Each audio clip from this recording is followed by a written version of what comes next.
Travel பண்ணதுன்னு சொல்லிட்டு இருந்தவங்க எல்லாம் இந்த தமிழ்நாட்டுல இப்படி இவங்கெல்லாம் அப்புறப்படுத்தப்பட வேண்டியவர்கள். ஏன்னா தமிழர்கள்ங்கிறது தமிழ் மொழி ஏன்னா இங்க வந்து தமிழ்நாட்டுல வந்து எல்லாரும் மிக்ஸ் ஆயிருக்கும். ஒரு மத சார்பு இல்லாத நாடு இந்திய நாடு. அதுல மொழி சார்பு இல்லாத ஒரு நாடா தமிழ்நாடு இருக்கணும் இல்லையா? இங்க தமிழ்நாட்டுல தமிழன் மட்டுமா இருக்கான்? கன்னடத்தான் இருக்கான், மலையாளத்தான் இருக்கான்.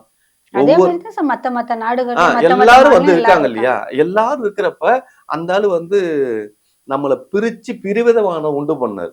யாரு? தமிழ மட்டும் தான் தமிழ்நாட்டுல இருக்குன்னு பேசுனது எவ்வளவு பெரிய தப்பு. ஆக்சுவலா ரொம்ப ரொம்ப வன்மையா கண்டிக்கணும். எனக்கு தெரிஞ்சு அவரு டெபாசிட் இழந்ததுக்கு அவரு தூக்கு மாட்டி செத்திருக்கலாம். ஆனாலும் நாங்க என்ன சொல்றோம்னா, அவர சாக அடிக்கிறதுக்கு நம்ம உந்துகோலா இருக்கலாம். அவர் தூக்கு மாட்டிக்கிறதுக்கு நம்ம ஒரு உந்து சக்தியா இருக்கலாம். அதுல வந்து தப்பு இல்ல. ஏன்னா, தமிழ்நாட்டுல வந்து தமிழ் தேசியம் பேசி ஒரு பிரிவினவாதத்தை ஏற்படுத்துறாரு இல்லையா? அது வந்து எவ்வளவு பெரிய தப்பு. உண்மையிலேயே